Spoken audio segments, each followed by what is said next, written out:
ও দিদি কি করছো গো? এই যে এসির তলায় বসে বসে হাওয়া খাচ্ছি, আর কি করব। তুমি আমার কাছে 500 টাকা পাও বলে ওই জন্য এই কথা বলছো, বলো।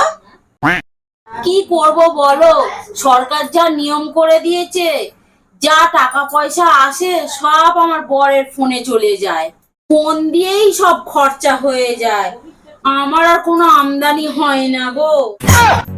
ঠিক আছে, কেন এসেছো সেটা বলো। ওই এলাম একটু গল্প করতে। তুমি কি রান্না করছো গো? ডাল আর একটু মাংস করেছিলাম গো। আর তুমি? আমি একটু আলু চচ্চড়ি আর ভাত। তোমার দেওরের আমার পড়া কথা, বাচ্চারা যা খেতে চাইবে তাই করে দিতে হয়। এই শোনো, তুমি আমার টুম্পা বৌদিকে বলে দিও না আমি কি রান্না করেছি, নাহলে আবার বাটি হাতে নিয়ে চলে আসে। আমি আবার ভালো কিছু রান্না করলেই উনি বাটি হাতে নিয়ে চলে আসে।